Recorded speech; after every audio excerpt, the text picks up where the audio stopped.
Бүгінде әлем назарын аудартып отырған жаһандық мәселелердің бірі инклюзивті білім беру. Елімізде білім баршаға бағдарламасының аясында мектептерде инклюзивті қолдау кабинеттері ашылуда. Түркістан қаласындағы білім ордаларында бұл үрдістен қалыс қалмай аталған кабинеттерді іске қосты. Солардың бірі Мұстафа Шоқай атындағы нөмірі 24-ші жалпы білім беретін мектеп. Жаңашылдық балаларға қандай әсер беруде? Келесі бейне сюжеттен көріңіздер. Оқушылардың болашағы жарқын болу үшін ата-аналар да мектеп әкімшілігі де аянбай еңбек етуде. Осы еңбектің нәтижесінде ерекше балалар тек әріп танып қана қоймай, болашақ мамандықтарын таңдауға, жасырын таланттарын ашуға мүмкіндік алып отыр. Директордың оқу ісі жөніндегі орынбасары Жадира Үсенбаеваның сөзінше, мектеп әкімшілігі әр балаға тең қарайды және жан-жақты даму үшін біршама жұмыстар атқаруда. Жалпы біздің мектебіміз 2009 жылы 100 мектеп 100 аурухана бағдарламасымен ашылған. Мектебіміз 600 орындыққа оқушыларға арналып салынған. Бүгін таңда былтырғы оқу жылына дейін мектебімізде 1200-ден астам оқушы білім алған. Алайда біздің мөлтек ауданда нөмір 34-ші жайлы мектеп ашылуына байланысты мектебімізден 700-ге астам оқушы және 70-тен мұғаліміміз сол мектепке ауыстырылды. Ал бүгін таңда мектебіміз бір ауысымда 600 балаға жуық оқушымен білім алуда. Жалпы мектебімізде өздеріңіз білесіздер, 2019 жылдан бастап осы ерекше білімді қолдау кабинеті ашылды. Бұл кабинеттің басты мақсаты кең балаларды қоғамға бейімдеу және де балаларға жайлы орта қалыптастыру, оларды кәсіпке баулу мақсатында. Жалпы мектебіміздің миссиясы тең мүмкіндіктер кеңістігінде жайлы орта қалыптастыру. Бұл деген сөз барлық бала бақытты болуға лайықты, барлық бала бірдей білім алуға міндетті деген мақсатпен жұмыс жасап жатырық. Бүгін таңда ерекше білімді қолдау кабинетінің басты мақсаты жаңа айтып кеткенде оқушыларымызға кәсіптік бағдар беру. Мектебімізде арнайы кәсіби білім беру педагогы бар. Сонымен қатар кабинетімізде 16 педагог ассистент бар, 4 маман бар, педагог психолог, педагог дефектолог, педагог логопед. Осы мамандармен бірлесе отырып оқушыларымызды қоғамға бейімдеуде, оқушылар өздерінің өмірде астарын дұрыс пісіріп ішу, өздерінің жыртықтарын тігіп, өздерімен бірге, балалармен бірге күліп ойнау, сонымен қатар жаңағыдай өзін еркін сезіну. Осы мақсатта мектебімізде оқушыларымыз 2019 жылдан бері тосырқап қарау деген жоқ. Оқушыларымыз сыныпқа еркін бірге кіреді педагог ассистентпен. Мұғалімдеріміз арнайы оқушыға арнайы тапсырма дайындап келеді. Бірінші, екінші, үшінші сабақтар барлық 25 баламыз өз сыныбына педагог ассистентпен бірге білім алады, бірге сыныппен бірге үзілісте ойнайды, көңілді үзілістерге, бірге асханаға барып тамақтанады, бірге театрларға барады, бірге сыныппен бірге жаңағы түрлі тембелдерге шығады. Бұның барлығы оқушыларды қоғамға бейімдеу. Тосырқап қарамайды, балалар көмек қолын созуға дайын, әбден төселді оқушыларымыз. Бұл мектептің мәдениеті деп ойлаймын, яғни оқушыларымызды болашақта осы оқушыларымызды ертең 9 сыныпқа дейін бітіріп кеткеннен кейін бұл оқушыларымыздың қоғамда өз орнын тапса деген мақсат біздің мақсатымыз. Сол мақсатта біз бүгін таңда қалалық білім бөліміне арнайы сұраныс бердік. Бұл сұраныста оқушыларымызға Түркістан қаласы көлемінде колледждерде осындай инклюзивті қолдау жаңа топтар ашылса, осы балаларды оқытатын топтар ашылса деген ұсыныс тастадық. Бұл ұсынысымызбен бірнеше қаламыздағы көпсалалы педагогикалық колледжбен, сонымен қатар бұрын енді КТЛ дейтін еді ғой, 21-ші мектеп КТЛ қазір таңда аты өзгеріп тұр енді. Сол колледждерге, 3 колледжге біз арнайы қызмет хатпен шықтық. Басты мақсатымыз бізде болашақта былтыр бір оқушымызды түлетіп шығарсақ, биыл екінші оқушымыз түлек болып бітіреді. Алда бірнеше леп келе жатыр. Осы оқушыларымызды қалада колледждерде арнайы білім алса екен, олар да өздерінің қазір мемлекеттік мекемелерінің барлығында осындай жаңағы арнайы меже қойып қойған, 1% инклюзивті жұмыспен қамту. Сол мақсатта олар да арнайы маман дипломмен жұмыс жасаса деген мақсатты біз көтеріп отырық. Біздің қалалық білім бөлімінің басшысы Бақытжан Төлімбет мырза бұл біздің инициативамызды қолдап, бізбен бірлесе облысқа қызмет хат жазып, қаламыздағы облыс көлемінде осындай колледждерде осындай топтардың ашылуына бізге қолдау жасап жатыр. бізбен бірлесіп. Біз сонымен қатар болашақта енді Шымкент қаласында, Кентау қаласында бар бұндай колледждер, алайда біз ата-аналар тарапынан педоценттердің жоқтығына байланысты ол колледждерге апаруға мүмкіндіктің болмай тұрғанын айтып жатыр. Сондықтан бізде осы Түркістан қаласынан ашылғанын біз қалаймыз, және де сол бойынша біз арнайы қызмет хаттар, сұраныстар жасап жатырық. Ал енді жаңа айтып кеттім ғой, мектебімізде, қала көлемінде мектебіміз тірек мектептер қатарында.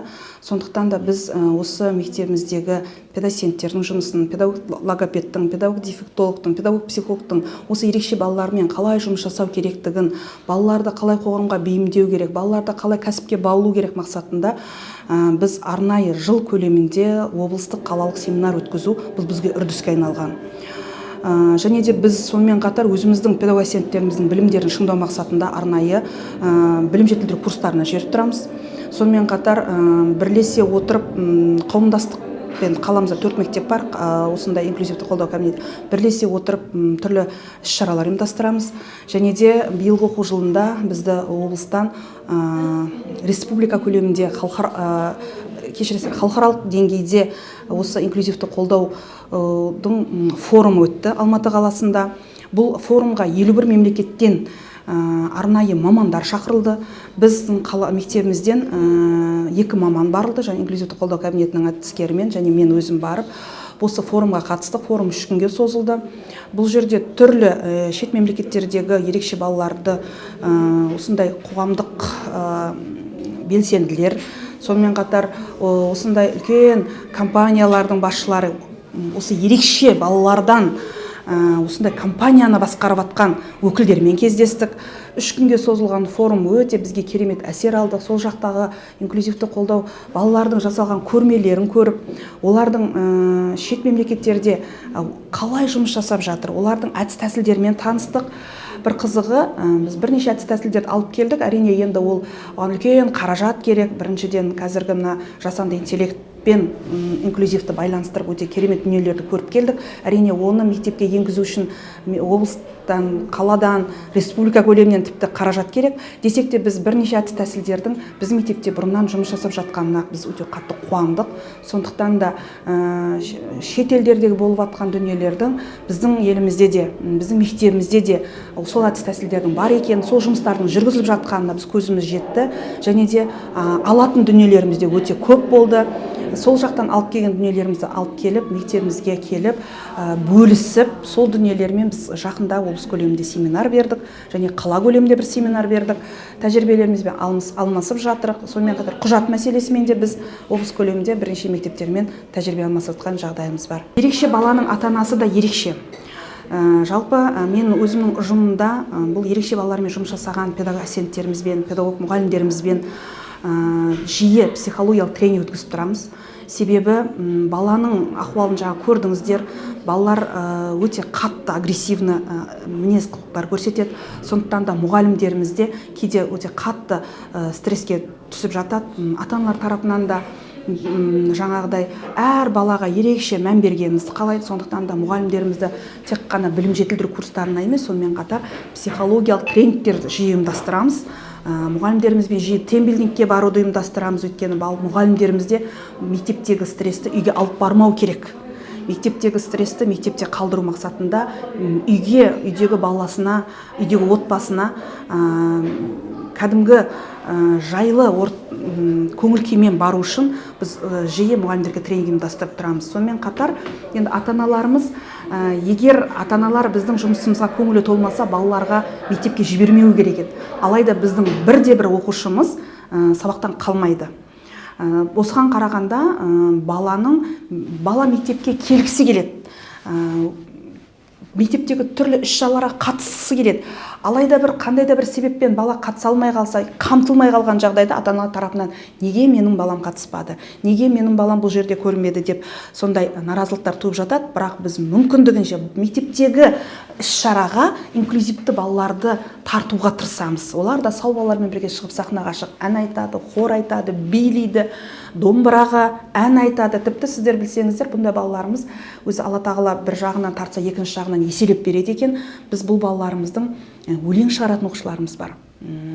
өте жоғары диапазонда ешқандай жаңағы жанды дауыста арнайы басып жаңағы не дейміз ғой жаңағы таспаға басып айтатын фонограммасыз жанды дауыста өлең айтатын оқушыларымыз бар. Қала көлемінде ерекше байқауға жыл көлемінде қатысып, және де бір қызығы біздің қалада да мектеп ұжымы да осы оқушыларға демеуші болуға өте құштар. Сондықтан да жыл көлемінде біз өзіміз жаңа айтып кеткен шығар, маман әдіскерімізде жыл көлемінде біз қала көлемінде ерекше жұлдызды өткізуді біз үрдіске айналғанбыз. Қазір қала көлемінде халық білім бөлімінің қолдауымен өткізуді жоспарлап жатырық. Ал соған демеушілікті біз өзіміз табамыз, және де демеуші болуға біздің қаланың азаматтарымыз да, кәсіпкер азаматтарымыз да, мектептің ұжымы да, мұғалімдеріміз де, ата-аналарымыз да қолдау көрсетуге дайын. Және де біз балаларға сондай бақытты сәт сыйлап, ауқымды сыйлықтармен марапаттап жатамыз. Мектеп оқушыларға барынша қолайлы жағдай жасап отыр. Білім ордасында заманауи талапқа сай жабдықталған кабинеттер бар. Мұнда өз ісінің шебері, білікті мамандар білім береді. Сонымен қатар оқушылардың қызығушылығын арттыратын түрлі үйірмелер жұмыс істейді. Мұның барлығы балалардың болашақта жан-жақты дамыған, өздерін таба алатын азамат болып қалыптасуына үлкен мүмкіндік береді. Бексұлтан Мыңжасар, Әбубәкір Анарбайұлы, 77 News.